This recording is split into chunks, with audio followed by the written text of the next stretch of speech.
I was 10, 11, 12, I don't remember, in line for the movies. And there were two guys in line in front of us, like 3 or 4 people in front of us holding hands. And my mother pulled me to her, not my siblings, just me, and looked at my father and said, "They're weird," which just made me look at those guys and I went, oh, now I get it.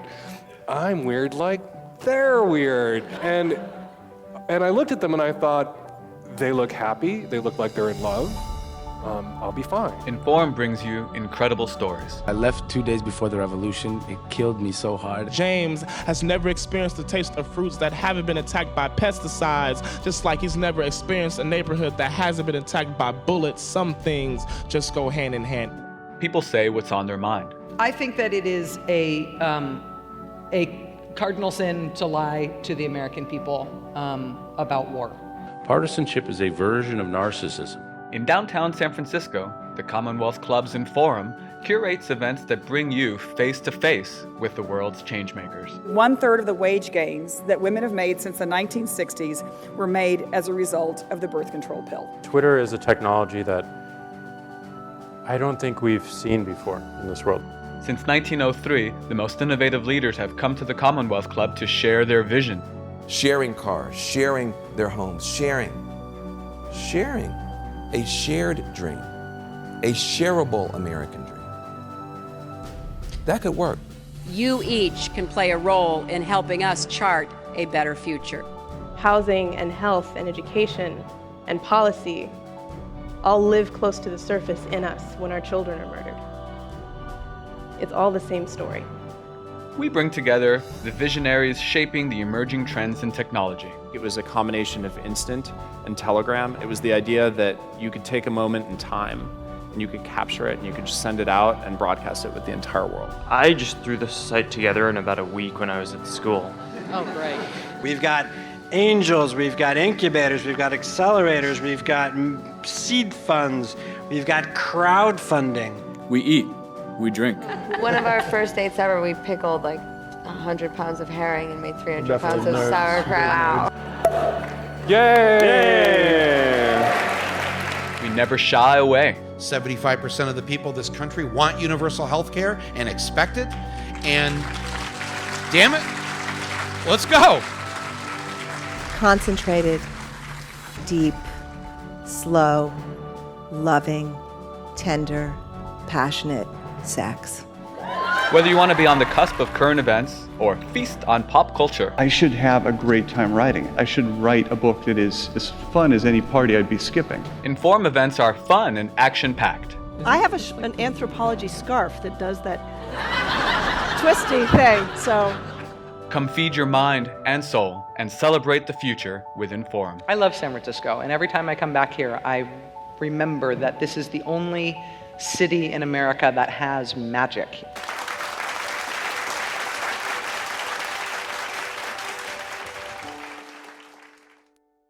Good evening.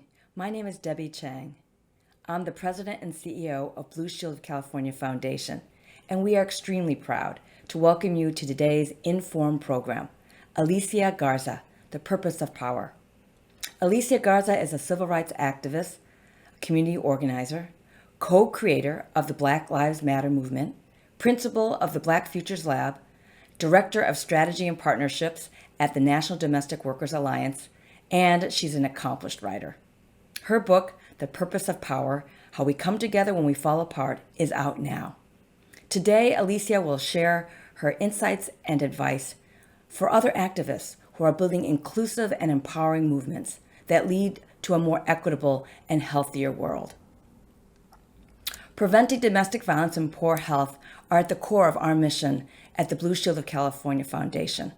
We've learned that we must address the root causes like economic security, gender inequality, and racism to prevent poor health and stop domestic violence from occurring and reoccurring. Racism, which manifests itself in every corner of our society, produces physical and psychological harm, loss of life, loss of liberty, and loss of happiness and well-being. The evidence for ending racism to improve health is well established. As of today, racism has been declared a public health crisis in 145 state and local governments, up from only 7 just a year ago.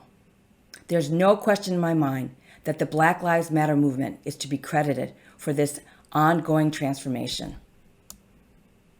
As human beings, we're wired for social connection, which is something the movement for Black Lives created through a platform where people like me, people unlike me, and millions of others can work together on a shared vision for Black lives that ultimately will uplift our health.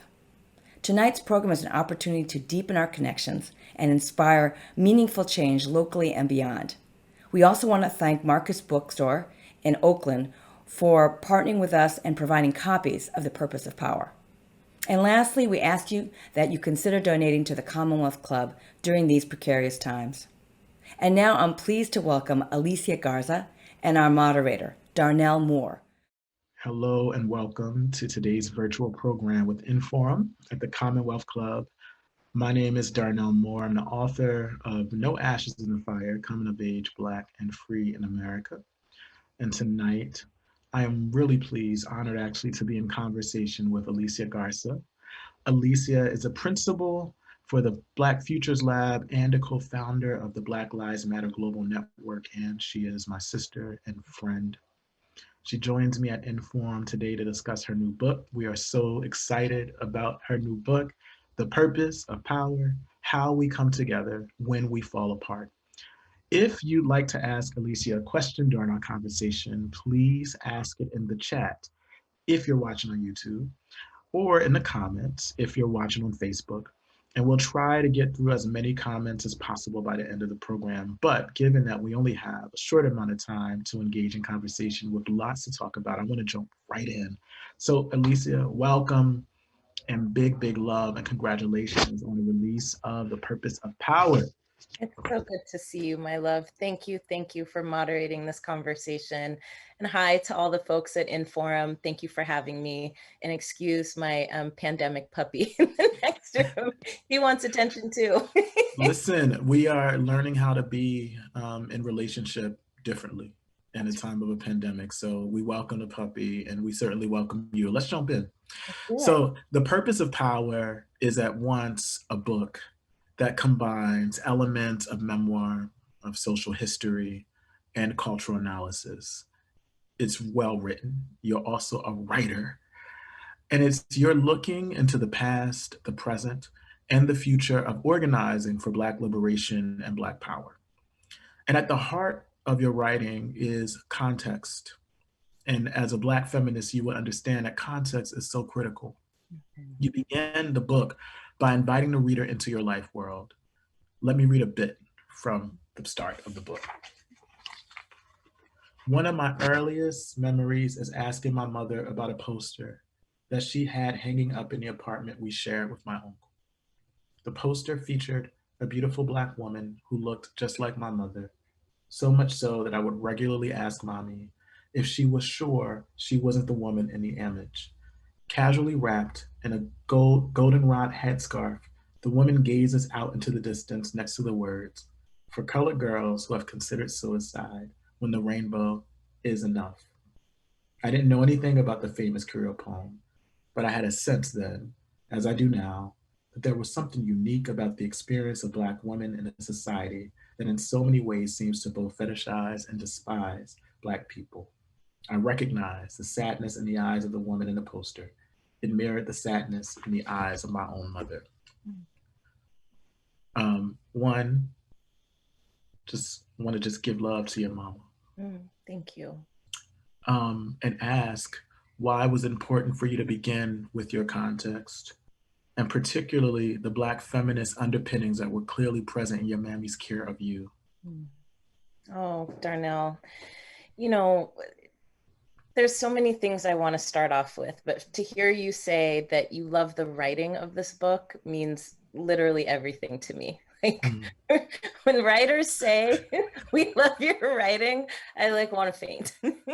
So look, for me, so much of what Black life is, so much of what my Black life has been is both and not either or. And I actually think that that's a really critical place to start, because it's a way for us to differently understand a world that we're in that essentially teaches us that everything is either or. everything is black and white, everything is two-dimensional. And I wanted to place myself in this book. I literally thought that when I started writing it, it was going to be a book about BLM. And when I started writing, I was up in Hedgebrook, you know, in a little cabin with like one pot, one pan, one cup, right? And the first stories that came out were about my mother.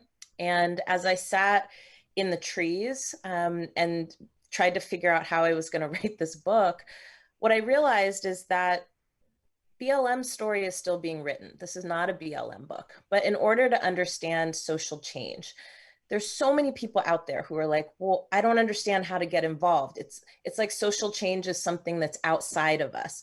So many people think about social change as like charity work. It's something benevolent that you do for someone else. But my earliest teachers have taught me that everything you do in the world is it's an extension of your own experiences. It's about wanting to make your life better, and by extension, wanting to make sure that everybody has access to living a good life. And so in order for us to understand change differently, I felt it was really important to situate myself in time, place, and conditions, and to help the reader make sense of the environment that I was growing up in, as unique as it was, right? I think for people who are reading this book, they'll realize, oh my God, this is a Black girl that, you know, was born and raised in like a working class community, but then spent a lot of her life in a wealthy white community. And I didn't think Black girls did that. And that's the thing about Black folks. It's both and all the time. And that is because of the ways in which white supremacy shapes our lives, it shapes our experiences. I also wanted to help people understand that movements are not reserved for those of us who seek justice, that actually there's a powerful movement that's been shaping all of our lives for at least the last 3 decades.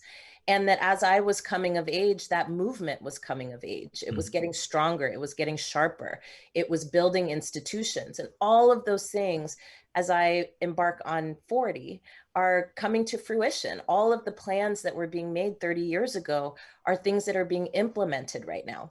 So for anybody who's reading this book because they want to know what's the next step and how did we even get here in the first place, I think this book helps you understand the path that we've taken as people in America to this very precarious place that we're in right now. And I think it gives some breadcrumbs. It's not a how-to, but it gives some breadcrumbs as to what that means about what our strategies are to do something about it. And first of all, welcome, almost welcome to the 40s Club. That's when we start looking, our skin start looking real good. Black don't cry. I was asking what you doing, because I'm ready for it, but you know, I just want to make sure I come in style. One of the things I wanted to ask you about when I was writing my book, I lost my father as I was in the middle of the writing process. And I don't know if many of the readers understand how profound an impact it is to lose someone that you are trying to humanize, complicate, unpack in the writing of a book, what that does to the process. Talk a little bit about that, if you're okay with that. Absolutely. Wow. I mean, first of all, I'm so sorry.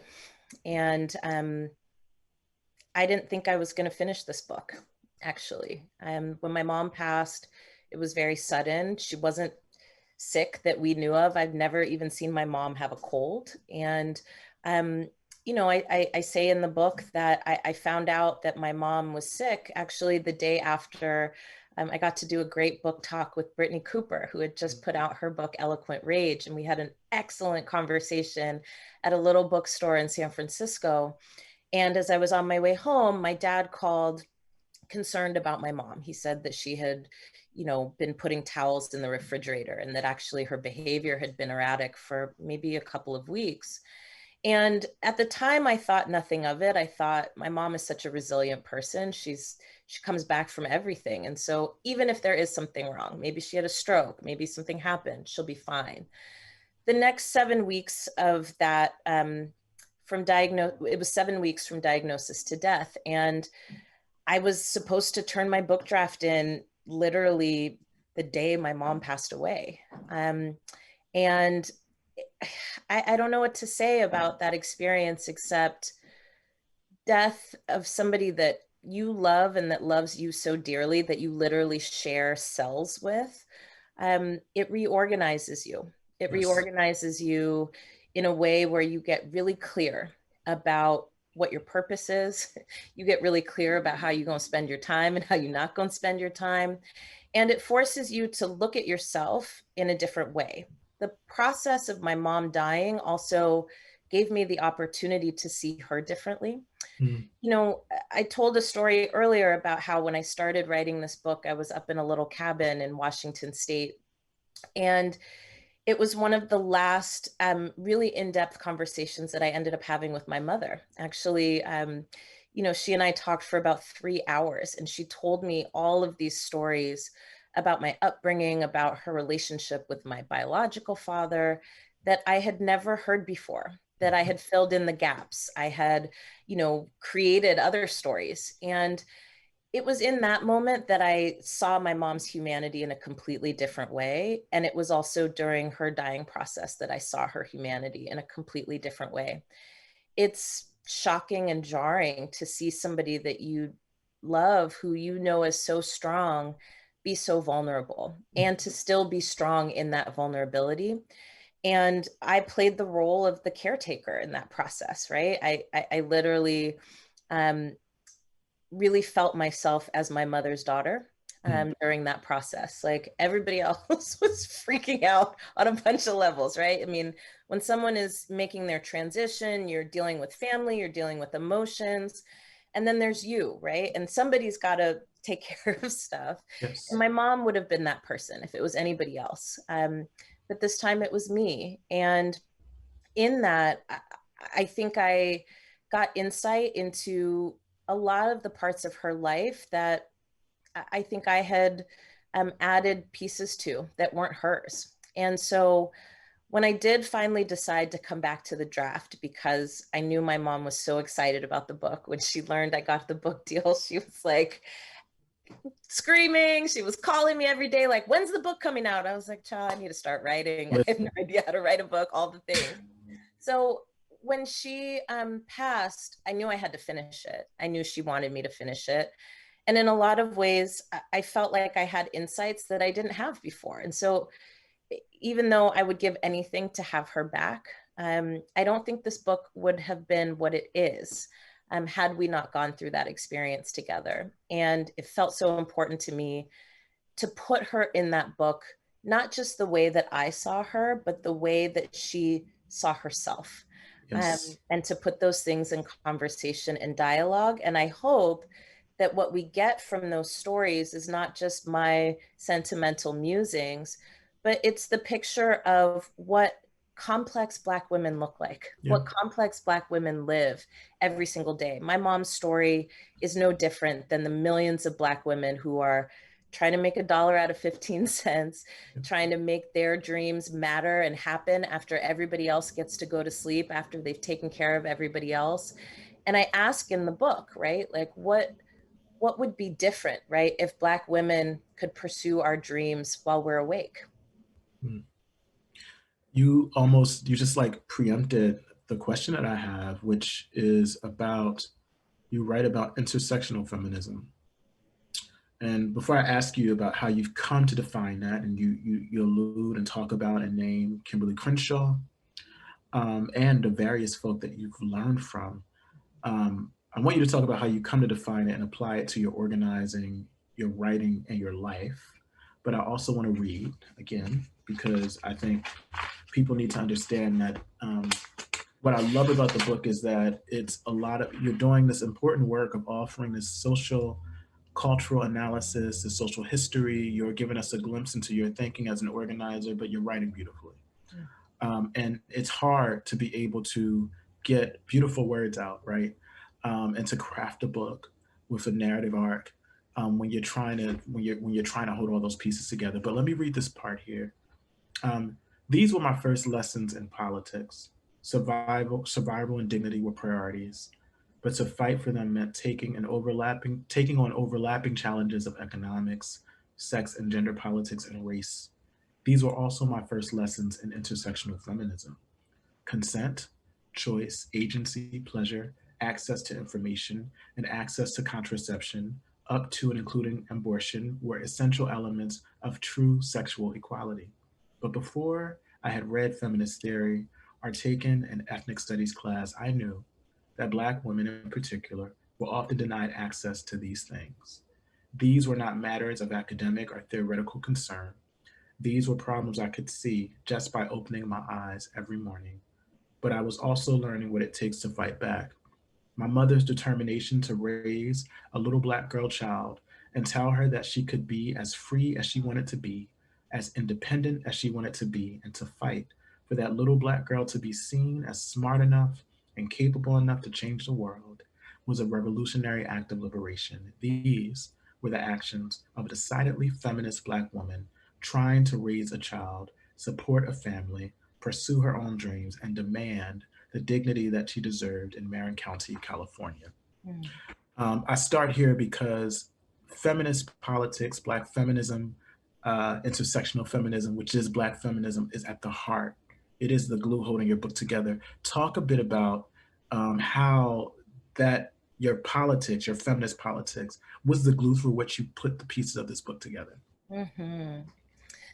You know, my mom taught me so much about what it meant to be a woman and a Black woman in this world, what it meant to love other women, and what it meant to love Black people. You know, some of my earliest memories of my mother are her giving me what I call the lessons of Blackness. So, you know, my mom used to say things to me like, whenever you see another Black person, you say hello. I don't care if you know them or not. Okay. And, you know, in head a lot nod of or something. something, right? Just acknowledge their presence and their existence. And it was so confusing to me as a kid. I was like, why? I don't know that person. And she had also taught me, you know, you don't have to talk to anybody you don't want to talk to. You don't have to hug anybody you don't want to hug, right? She was teaching me all of these different, very layered lessons about how to survive in this world, and also how to live with dignity and how to provide other people with the dignity that they deserve.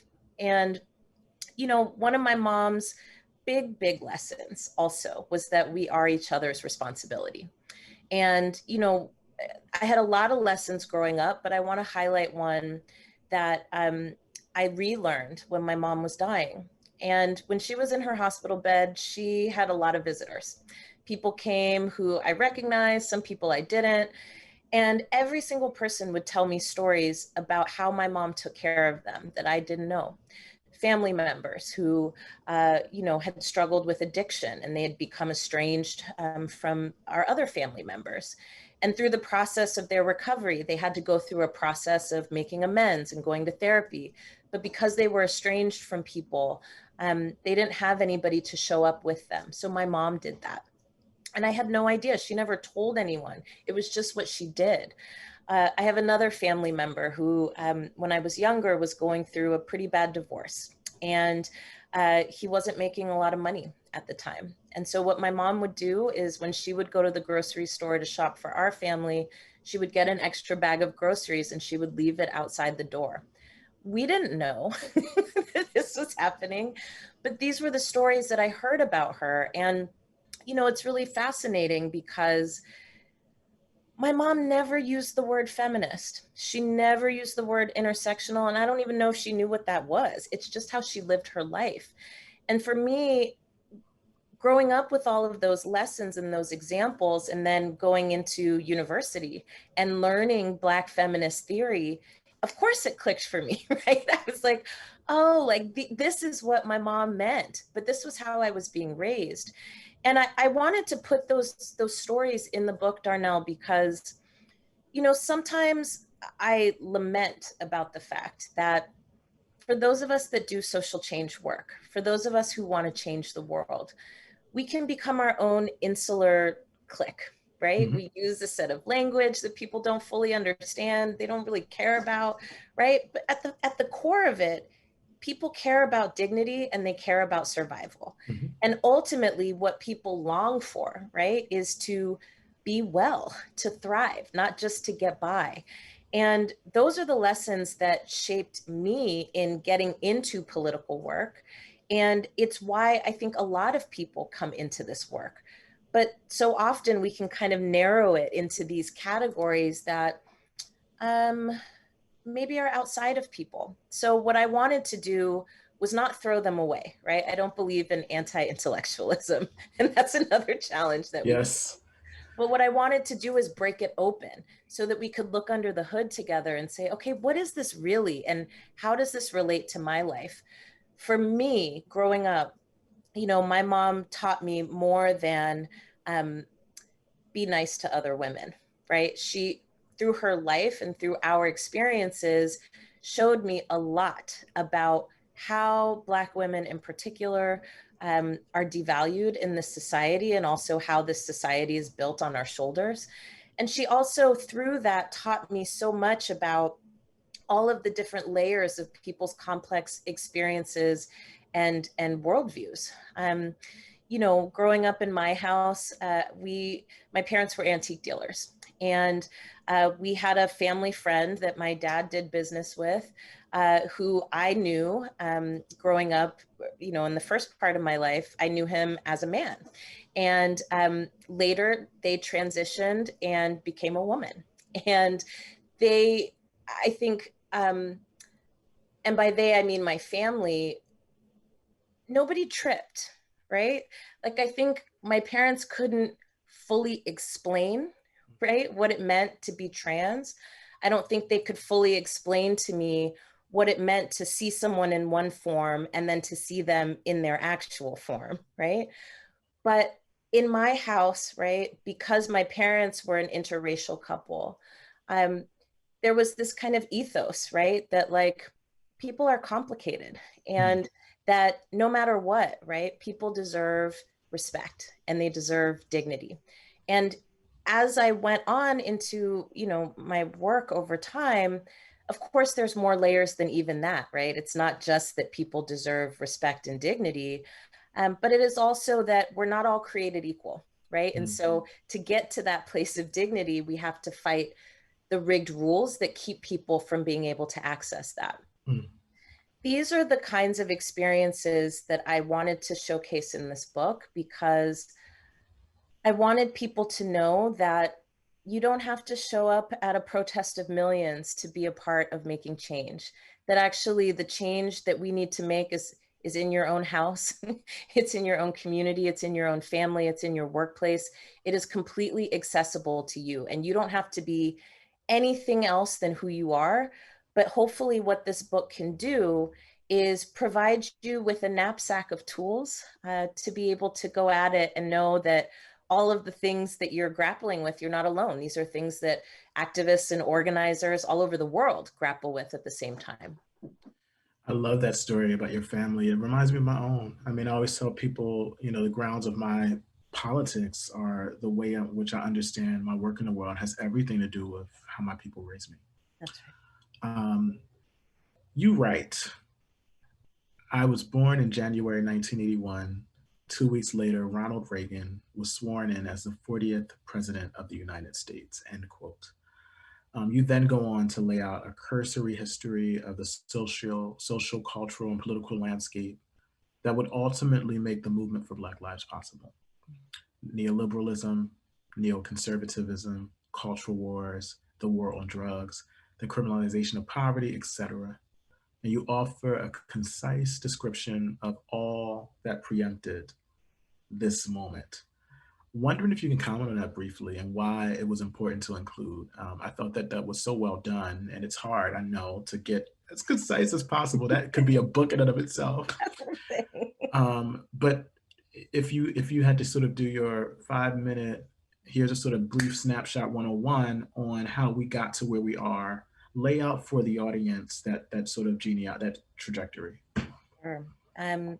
Thank you for appreciating that chapter. It was one of the hardest ones to write. I can only imagine. Ooh, it went through all the revisions, and then I scrapped it and like went at it again, right? And I thought that the best way to tell that story is by inserting myself in it.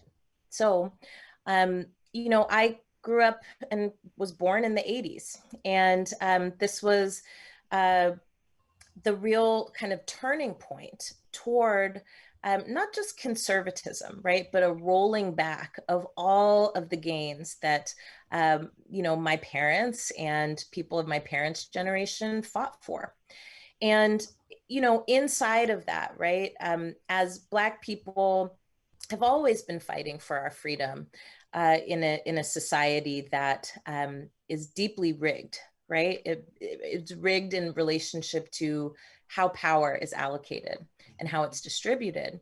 At that particular point, when I was coming up, what was happening was a big backlash, actually, against civil rights, a big backlash against Black power.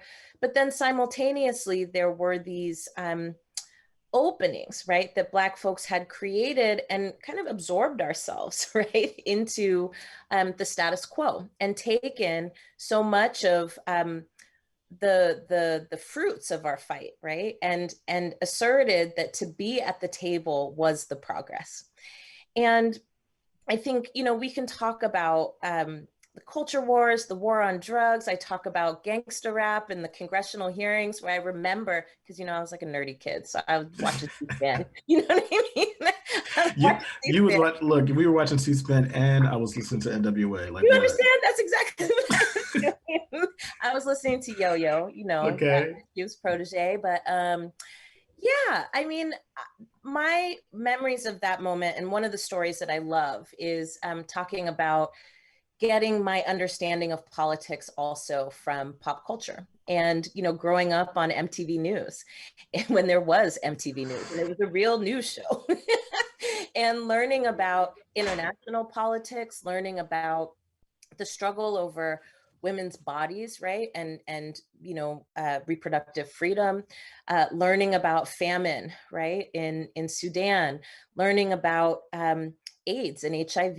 I remember Ryan White, who was a kid who contracted HIV through a blood transfusion, and all of the ways he was stigmatized. And I just remember MTV News went in on that story for almost a full year. It was every single day there was something about Ryan White and the unjust way he was being treated, zooming in on the ways in which people were so uninformed about what this disease actually was, what it meant for communities, and people were scared. And you could see it everywhere. You could see it in the ways that laws were changing. You could see it in the ways that laws weren't changing. And you could also see it in the activism of the era. I also talk a lot about, how I got into activism and really getting involved in this fight around reproductive freedom because I had been raised by a single mother for the first part of my life who talked to me a lot about sex. And she didn't do the stork thing, right? She was like, sex makes babies and babies are expensive, right? That's what you need to know. And, learning about, learning about my body from a video called the Miracle of Life that my mother had clipped UPC codes for months to get this free copy, right, from PBS. And she sat me down in front of it and was like, this is going to be your education. I mean, I tried to talk about how Black women were faring in that moment. I tried to talk about how Black children were faring in that moment, the ways in which Reagan's policies were impacting Black children like me, who was, using free and reduced lunch and, who was testing for gifted and talented education programs and being told by my school that I couldn't be in it, right? And my mom saying, I'm fighting for this because I work too hard and I can't afford for you to be turned away from opportunities just because you're Black. I talk a lot in the book about kind of the turn in the 90s, right? All the hysteria around gangster rap and Black poverty, right? But no programs or policies that were actually redirecting resources to urban areas that had been devastated by the war on drugs, that had been then devastated by the war on gangs. All of these kind of factors lead up to where we are now, where we essentially have a president with authoritarian tendencies, a president who has taken some of those policies from the Reagan era, including his slogan of Make America Great Again. He has taken it into this age and put it on steroids.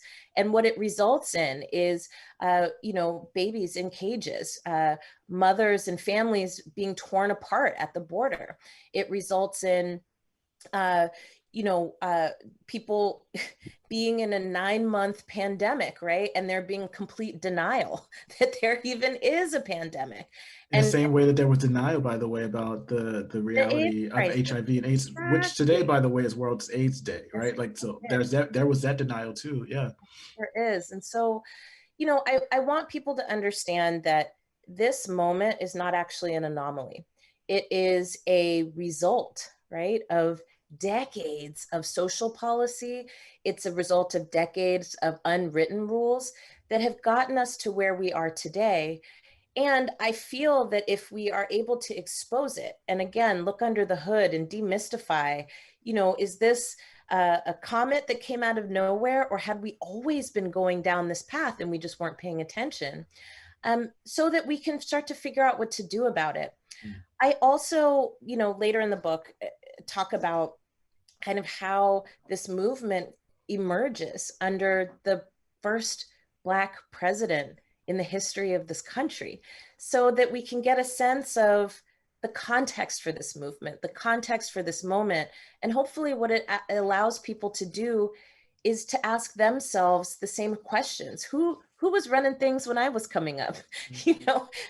What did I learn about the way that the world worked, and how much of that was true and how much of it was politicized? And what does that mean for the actions that I take in the world now? What does it mean for how I understand the movements that are happening around me? And what's my role? What role am I going to play in changing the course of history? Whew. Speaking about roles, your organizing journey is laid out in the book. It's compelling. And I think it's so important to have these narratives, these life narratives that demystifies this idea that somehow people, wake up and sometimes you just fall into the work.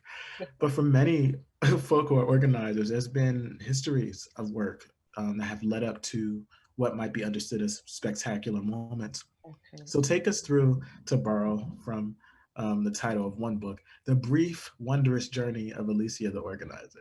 Yeah. Well, I started doing activist work when I was 12 around reproductive rights and freedom.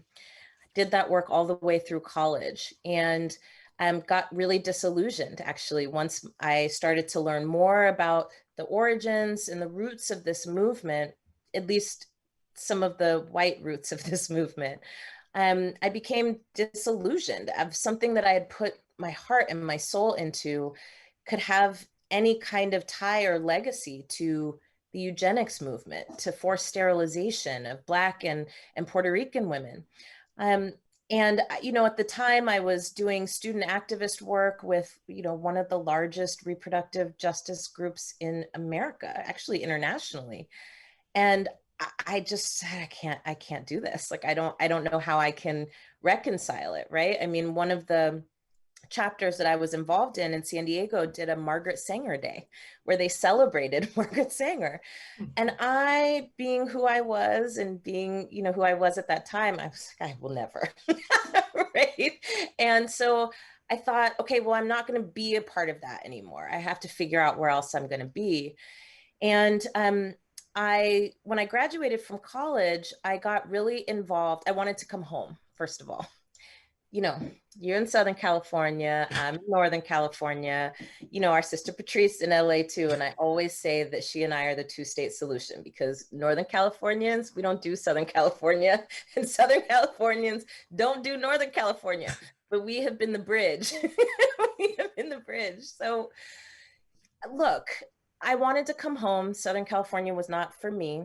And I wanted to do work in the place where I had grown up. And so I started doing racial justice organizing, economic justice organizing here in the Bay Area. I came home and I was doing like a lot of service work, right? I worked at a youth health center doing HIV testing and pregnancy prevention work, violence prevention work.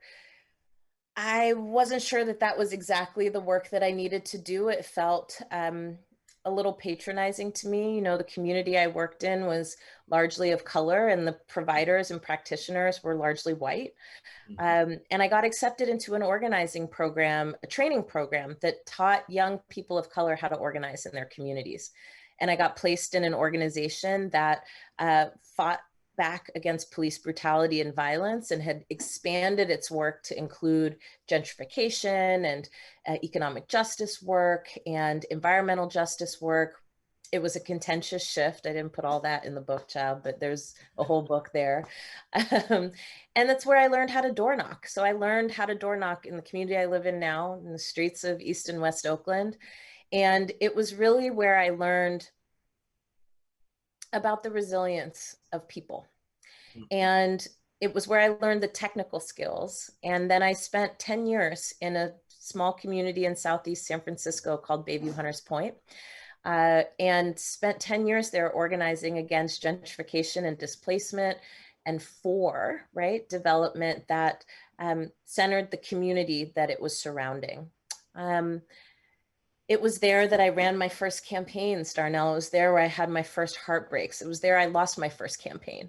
And it was a campaign I put everything into, and I write about that campaign in the book. I write about all the organizing lessons that I learned there, including what it means to build coalitions that would surprise you. What it means to really invest, in resilient strategies, as opposed to just being defensive or reactive, what it means to connect with people, not around issues, but about what they long for, I talk in the book about, how people in Bayview Hunters Point taught me how to fight and taught me how to win, So 10 years after having organized there, Darnell, I can tell you the things that we were fighting for are now coming to fruition. And it's an important lesson in the pace and rate of change, that change sometimes is really fast, and a lot of times it's really slow, and you can't see it, touch it, taste it. And you may not see it, touch it, taste it for 20 years, child, but it's always worth it. Oh, you're making me think about Newark, New Jersey, which is a second home for me, and the same lesson. That's right. You hinted at coalition, and I want to read again what you wrote about the complications and joys of multiracial organizing and the prevailing presence of anti-Black racism, which I think is important to comment on. But you write, all immigrants are taught to steer clear of Black people, lest they be considered one themselves. In a society where anti-Blackness is a fulcrum around which white supremacy functions, building multiracial organizations and movements without disrupting anti-Blackness in all of its forms is about as good for a movement as a bicycle is for a fish. First of all, that'll preach. So that'll preach. If y'all on this right now, I'm a church boy, that thing right there will preach.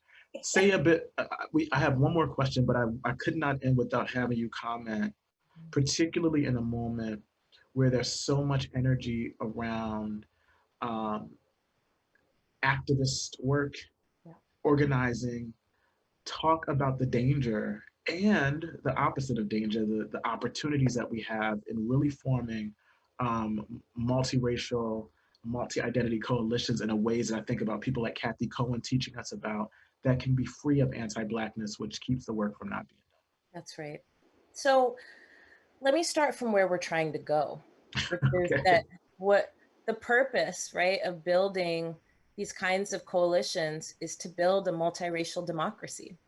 And for everybody who's watching right now, right now, and for the history of this nation, the rules have been made by white men, by white, cisgender, heterosexual men.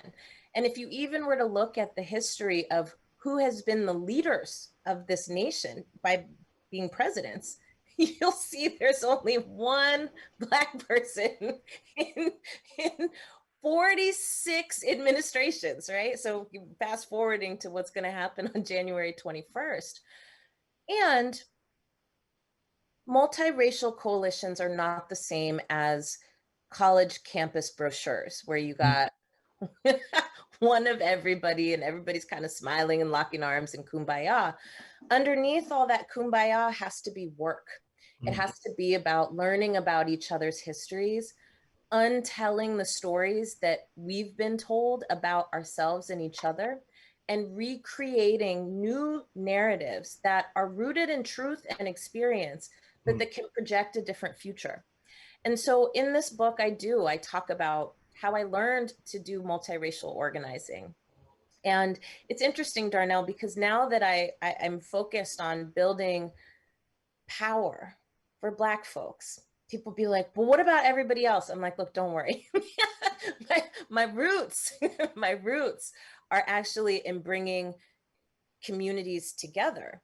And what I've realized through that work is that Black people, Black communities are deeply under-organized. And so if I am one person that can only focus on one thing, that's what I'm focusing on. But it's for the purpose, right, of building this multiracial democracy where Black people are full participants. I want us to analyze the stories that we tell about each other, but also the ways that we counter those stories. You know, in my early organizing work, I talk about how, you know, we'd be in membership meetings and people would say like, well, you know, if just Mexicans weren't so lazy, blah, blah, blah, blah, blah. And everybody would gasp, right? Because obviously it wasn't the correct thing to say. But inside of it, right, we were also telling people not to see what they see. And what is wrong with that, right, is that you could tell somebody the sky is green, but if they look up and the sky is blue, they're going to nod and smile at you, but the sky is still blue. They're not going to believe that it's green, child. So instead of saying, no, no, no, you can't say that, it's important for us to give context to what it is that people see. It's important for us to give context to how people got to a place. Maybe it's not that people are lazy, right? Maybe it's that people are out of work. Maybe it's that people are unemployed. Maybe it's that we have an economy, right, that thrives on exploited labor, right? You know, when we would hear from other groups, well, you know, Black people have fought a civil rights movement, and now they're not taking advantage of the things that they won. You got to give people context for what it is they see.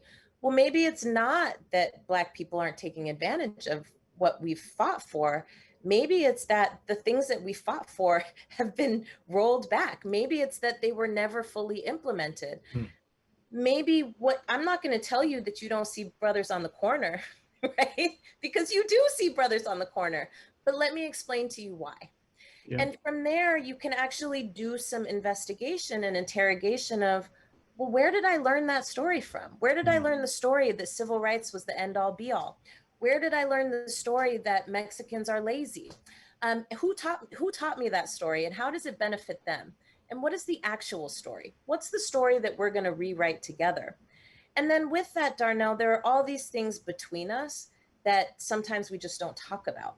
We don't talk about the fact that Blackness is widely disparaged. And it's disparaged among communities of color. It's disparaged among immigrant communities, including Black immigrant communities, right? Like, we have to understand the layers of our complex experiences and build the kinds of relationships that last.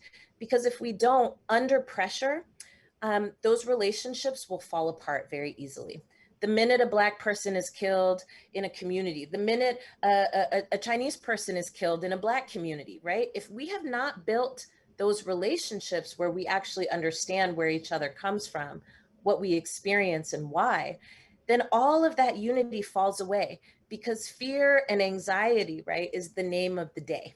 And it is what this other powerful movement has been building power around for more than 30 years. They have been weaponizing fear and anxiety to keep us apart. So our jobs, right, is to do the deep work of not only strengthening the bonds between us, but telling each other the truth. You know, I just read a piece from Audre Lorde. It was from a speech that she gave at Harvard University in February of 1982. And she said, we know what it means to be lied to, so we shouldn't lie to ourselves, right? And so that that I think is the core idea behind that chapter. Awesome, awesome, awesome. I could go on and on with questions, but I want to open up now to the audience and take some questions from them. And we have about 10 minutes for audience questions, so we'll try to get to as many as we can. But a question here says, a lot of people I march with have gone silent after Biden-Harris won the election. How do we plan on keeping up the heat? Well, I want to encourage a couple of things. Number one, silence can mean a lot of things. I will tell you, as somebody who worked really, really hard to defeat the greatest threat to humanity in a generation, I too have been quiet on socials. I've been quiet on a lot of the platforms that, communicate to people that things are happening. But that's because we're doing work. It's not because we're pacified. It's because we're now trying to figure out how to grapple with this new reality where it was our movement that literally pushed that campaign over the finish line. And almost right away, right, there is this flip to reconciliation without truth, and then also status quo politics. Right? I think that in a lot of ways, organizers are grappling with what does it mean to engage with an administration that is nostalgic about the Obama administration, but is not itself the Obama administration? What should our position be in relationship to that? And how do we understand, these kinds of shifts, and how do we keep the momentum up? So my plea to you would be, give folks a little bit of room. It ain't that people ain't working. People are not pacified. It's been like 3 weeks and folk are trying to figure out how to recoup. On top of that, we still got Senate races in Georgia that we need to win if anything is going to get done in this next 4 years. And that's not even about Biden and Harris, child. That's literally about how laws and policies get made. The president can do a bunch of executive orders, but that's going to make a bunch of people mad. So there's a lot of work that's got to be done, and we've got to change the balance of power in Congress in order to do it. And then in relationship to that, I will just say, we're not out of the woods with this, I call him Toupee fiasco. We are not out of the woods. I mean, these people have still not conceded. All signs point to them going to be needing to be dragged out of this White House. And, in just about a week, right, we're waiting on the results of the Electoral College votes, and that is going to be complicated. So I think, we need to give some stuff some room to breathe. But with that, let me say, don't let people be quiet for too long now. If you don't hear from me in a month, I need you to come pull my coattails too and make sure that you check in for folks. But also give people a little bit of space. I think folks are trying to figure it out and get the feet get their ground underneath their feet. Okay, let's see what questions we can pull from here. Your book, I'm going to ask this one because I want to be able to point back to your book because you write about this in your book. But the question is, what would you say to people who are interested in becoming a civil rights activist, but do not know where to start? Oh, well, the first thing I would say is figure out what it is that you care about. Really what it is that gets you out of bed every single day, what you fall asleep dreaming about at night. And then find other people who care about the same things that you do and join them. And then once you do that, I'm gonna give you 3 steps. And then once you do that, expand your team. So, for so many of us, I think we think that to become an activist, we gotta grab a bullhorn and a picket sign and we gotta know all the things. You actually don't need to do any of that. It's great to be out in the streets, but what's also great is to use your talents and your skills in the service of a movement. So if you're a writer, write for the movement. If you are an architect, build for the movement. If you're a tax attorney, keep people out of jail. We really need everybody to find their role, to play their position and play it like you've never played it before. I love that. This question is, growing up, how did you deal with the system trying to change who you are to fit white standards, especially in classrooms where education supports and upholds white supremacy? Oh, such a great question. We're all being shaped by that right now, even still. And, you know, the earlier question about politics, I think, is a really good example that relates to education. You know, before we got on, I just read this article in The Hill that was quoting President Obama saying that, you know, snappy slogans like defund the police don't do much but turn people off. And I said to myself, well, first I said to myself, put your phone down so you don't start acting up on social medias. And then I said to myself, like, I know that feeling. I know that feeling of being caught in this position where you think you got to appeal to a certain audience, and you don't actually. And what that takes is not the knowledge of it, it's the embodiment of it. There is, and I want to just make this really plain and clear, you know, that pressure to conform, it lives inside of all of us. And every single time I choose not to, like, I feel it in my body. I feel hot and clammy, and I feel exposed, and I feel all the ways. And I still do it. I still do it because it is the truest form of me. And so I highly recommend it. I highly recommend feeling clammy and vulnerable and exposed as many times a week as you possibly can without overflowing, because, you know, it helps you build muscle memory. Yeah, it helps you build muscle memory. Another question that this one might require another hour, but I think it's worth attending to. Do you believe 2020 is a watershed year for racial reckoning and change in America, or do you worry that people are sliding away from the movement 6 months after George Floyd's death? You know, I'm so honored to have been in this work for 20 years. And in this particular iteration of this movement for the last 7 years, and grateful to be in it with you, Darnell, and I hope you saw yourself in the book.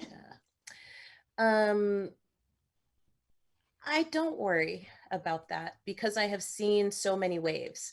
And what I know is that waves always come back to shore, no matter what. And what I think we're seeing actually is a reckoning that we are going to read about in history books. And it will not be complete. And in fact, I don't think we're going to see the completeness of it in our lifetime. I mean, it is so entrenched in everything that we do. It's so entrenched in every way that we live that we are going to experience many, many more reckonings over the course of our lifetimes. And so I shift my expectations around that. Lastly, I'll say that I do worry about the branding that people engage in, but I also know that that is a result too of this last decade, right? This is the only time I can remember where organizers and activists have been made into public figures in a way that Martin Luther King was, or Malcolm X was. Like, it reminds me of being in South Africa, right, where everything is Nelson Mandela, right? Even though South Africans will have quarrels with you about that. They'd be like, well, there's actually a lot of story to this. We have a habit and a practice of making symbols out of people. And it's a way for us to tell the stories of history, how we got here. It's a way for us to talk about who we are, but it can also be very dangerous. But that is why we keep fighting, and that is why we build movements. And last question before the actual last question. How do we prioritize and organize anti-racist teachings in educational spaces and our circles?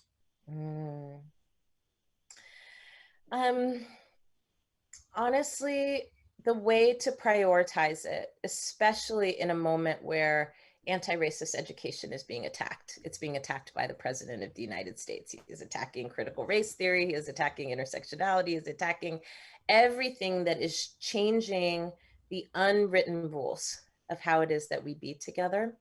And so I think the way to counter that, right, is with audacity. You know, this isn't the first time we've seen this. I mean, we saw, right, in Arizona, they tried to ban ethnic studies, right? And people still persisted.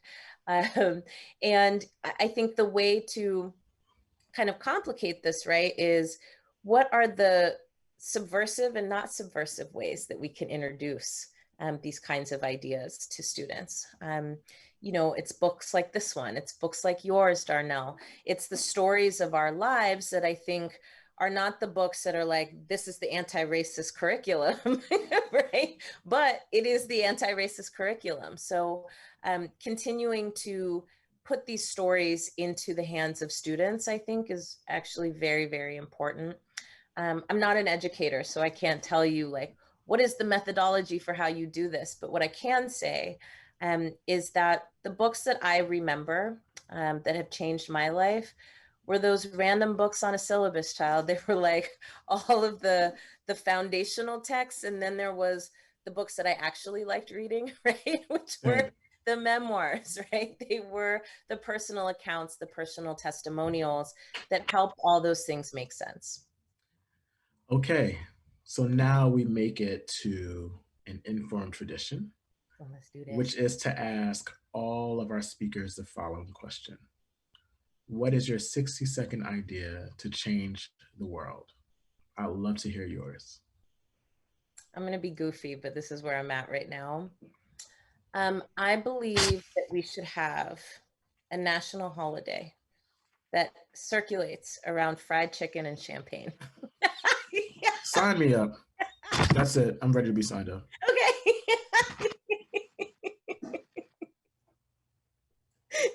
Sign me the hell up.